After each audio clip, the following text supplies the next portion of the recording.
precisamente porque tenían esta ideología ética propia de ellos, se aliaron con los pueblos semitas de Mesopotamia, que habían estado custodiando esta tradición que llamamos el semitismo, que también tiene un centro ético, ¿no? Entonces, el imperio persa fue una gran alianza de pueblos semitas y pueblos iraníes, todos orientados hacia la ética, para proteger a todo el mundo, ¿no? En un espacio de paz, de tolerancia, de convivencia. Y esto fue lo que destruyó a Alejandro. Se escribieron varios libros para narrar todo lo que pasó y preservar esta memoria de los acontecimientos, como tú dices, como una lección para el futuro. El libro más completo sobre esto es uno que escribió un historiador de la antigüedad que se llamaba Juan de Guichala. La obra de Juan de Guichala, al parecer, era gigantesca, monumental. No la tenemos, se perdió. Lo que tenemos son unos libros que se llaman los libros de los Macabeos, que fueron escritos. En el prólogo del libro de los Macabeos lo que vemos es al autor diciendo, pues, Juan de Guichala tiene todas las estadísticas y escribió la obra muy detallada de todo lo que pasó, pero lo que yo voy a hacer en este libro es darles una versión muy compacta para que se pueda memorizar. O sea, yo no me puedo memorizar el libro de los Macabeos, pero obviamente en la antigüedad, cuando no había tantas oportunidades de almacenar información en distintos medios, la gente practicaba la memoria mucho más que nosotros y eran capaces de memorizar un libro del tamaño de los libros de los Macabeos. Entonces el autor dice, este es compacto, ¿no? Es un resumen de lo que escribió Juan de Guichala con mucho detalle, con todas las estadísticas.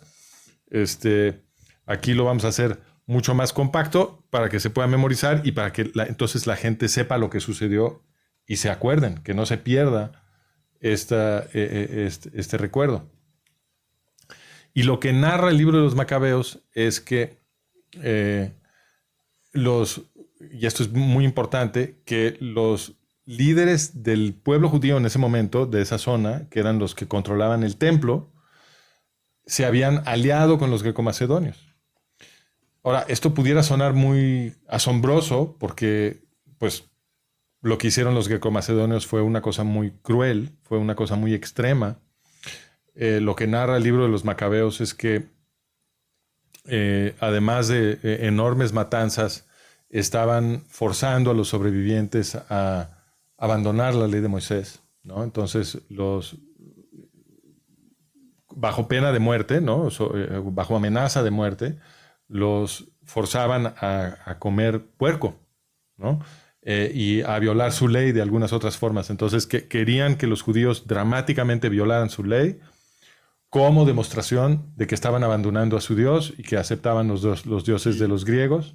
Creo que vale la pena un pasito para atrás, poner a la gente en contexto. Claro. Esto sucede en la época del Segundo Templo. Es correcto. Después de las grandes conquistas de Alejandro Macedonio, Alejandro Grande. Sí, el imperio seleucida es una consecuencia de la destrucción del imperio persa a manos de Alejandro Magno, que era greco-macedonio. Y entonces después de esto se queda una influencia helénica de toda la cultura helénica en todo el territorio que conquistó Alejandro, ¿no? Sí, es correcto. Entonces, todo lo que el imperio persa había sido una cosa gigantesca. Gobernaba desde lo que se llama el Hindu Kush, en lo que ahora es Pakistán, hasta en Occidente, Egipto, y en el norte del Mediterráneo, hasta todo lo que hoy es Turquía, e inclusive un pedacito de Europa, lo que ahora llamamos Macedonia.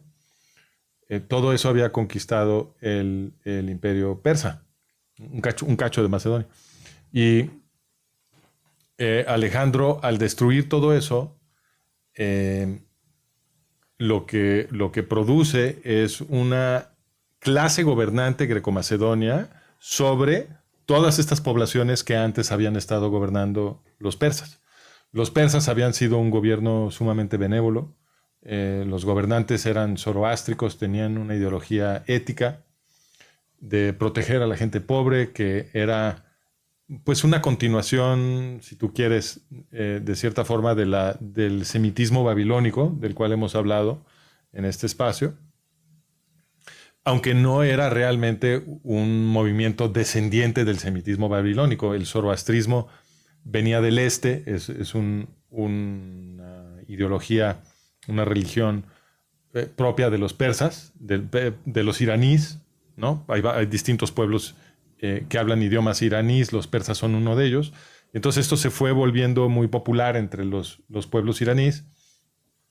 Lo adoptan los persas que construyeron el imperio persa, y precisamente porque tenían esta ideología ética propia de ellos, se aliaron con los pueblos semitas de Mesopotamia, que habían estado custodiando esta tradición que llamamos el semitismo, que también tiene un centro ético, ¿no? Entonces el imperio persa fue una gran alianza de pueblos semitas y pueblos iraníes, todos orientados hacia la ética, para proteger a todo el mundo, ¿no? En un espacio de paz, de tolerancia, de convivencia.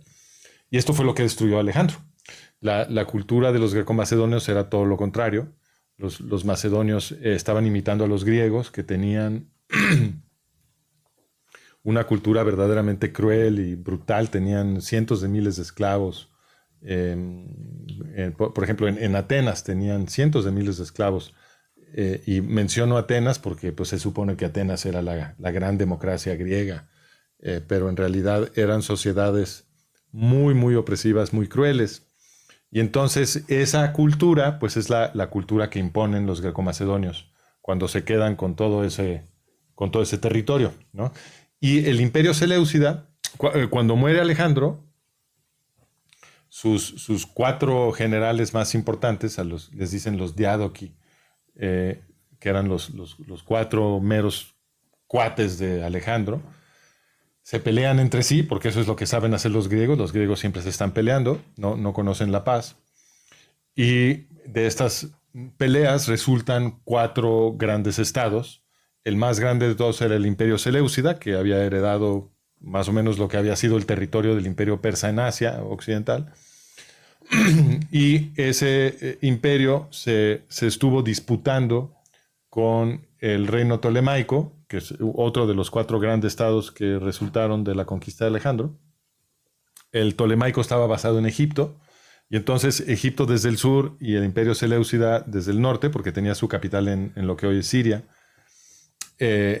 estuvieron disputándose el control del Levante, de lo que ahora llamamos el Estado de Israel y zonas aledañas. Y en esta etapa en la que sucede la historia de Hanukkah, los que controlaban esa zona eran los seleucidas, el imperio seleucida.